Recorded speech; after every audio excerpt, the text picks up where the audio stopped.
নমস্কাৰ বন্ধুসকল, আজি আপোনালোক ক'বলৈ আহিছে যে 2024 চনত ভাৰতৰ প্ৰাইম মিনিষ্টাৰ নৰেন্দ্ৰ মোদী ডাঙৰীয়াৰ নেতৃত্বত অসম চৰকাৰৰ আণ্ডাৰত ডক্টৰ হিমন্ত বিশ্ব শৰ্মাই যিটো ঘোষণা কৰিছে, অসমৰ মুখ্যমন্ত্ৰী ডক্টৰ হিমন্ত বিশ্ব শৰ্মাৰ ঘোষণাত কৈছে যে অসমৰ ভিতৰত প্ৰায় 5 লাখ মহিলাক অৰুণোদয় আঁচনিত অন্তৰ্ভুক্ত কৰিব আৰু অৰুণোদয় আঁচনিত 1450 টকাকৈ প্ৰতিগড় মহিলাই পাব।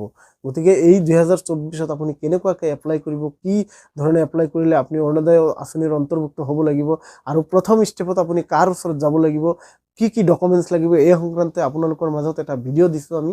এই ভিডিঅ'টো আপোনালোকে ভালকৈ চাওক। প্ৰথম অৱস্থাত আপুনি আপোনাৰ অঞ্চলৰ গাঁওবোৰৰ লগত আপুনি যোগাযোগ কৰক। যোগাযোগ কৰাৰ পিছত আপুনি অৰুণোদয় আঁচনিৰ ফৰ্ম কিন্তু আপুনি অনলাইনতো পাব। অনলাইনত পালেই নহ'ব, এইটো স্বীকৃতিপ্ৰাপ্ত খুব ৰিচেণ্ট আপোনালোকৰ ওচৰত ফৰ্ম আহি আছে আৰু গাঁওবোৰে এইবিলাক ইনফৰমেশ্যন আপোনাক দিব। আপোনালোকে অৰুণোদয় আঁচনিৰ লগত কানেক্ট হওক আৰু গাঁওবোৰে এই অৰুণোদয় আঁচনিত অন্তৰ্ভুক্ত হ'বলৈ হ'লে আপুনি অফলাইনৰ জৰিয়তে গোটেই ডকুমেণ্টবিলাক দিব লাগিব।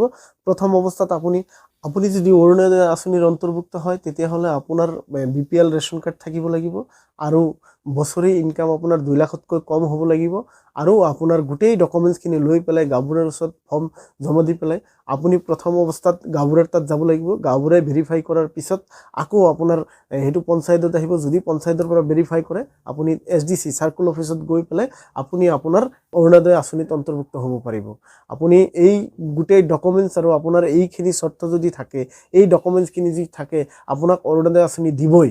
গতিকে অসমৰ মুখ্যমন্ত্ৰী মাননীয় ডক্টৰ হিমন্ত বিশ্ব শৰ্মা ডাঙৰীয়াই 2024 চনত অৰুণোদয় আঁচনিত অন্তৰ্ভুক্ত কৰাৰ কাৰণে যিটো প্ৰচেছ আনিছে, সেই তাত অন্তৰ্ভুক্ত হ'বলৈ হ'লে কি কি ডকুমেণ্টছ লাগিব, আপোনাৰ পাৰ্চনেল ডকুমেণ্টছ, আধাৰ কাৰ্ড, পান কাৰ্ড আৰু বেংক পাছবুকটো অতিকৈ প্ৰয়োজনীয় আৰু আপোনাৰ 2 লাখতকৈ বছৰত কম ইনকাম হ'ব লাগিব আৰু আপোনাৰ BPL ৰেচন কাৰ্ড থাকিব লাগিব।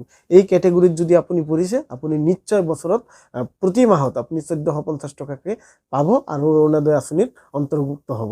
অৰুণোদয় আঁচনিত অন্তৰ্ভুক্ত হ'বলৈ হ'লে আপুনি প্ৰথম অৱস্থাত গাঁওবুঢ়াৰ ওচৰত যাব লাগিব। গাঁওবুঢ়াই আপোনাৰ ফৰ্ম ভেৰিফাই কৰি দিব। তাৰপিছত আপোনাৰ ফৰ্ম পঞ্চায়তত আহিব। পঞ্চায়তৰ পৰা ভেৰিফাই কৰি আপোনাৰ ফৰ্ম চাৰ্কুল অফিচত যাব। চাৰ্কুলৰ পৰা ভেৰিফাই হ'লে আপুনি কিন্তু অৰুণোদয় আঁচনিৰ অন্তৰ্ভুক্ত হ'ব। এই প্ৰচেছত মেইনটেইন কৰি আপোনাৰ অৰুণোদয় আঁচনিত আপুনি অন্তৰ্ভুক্ত হ'ব পাৰে।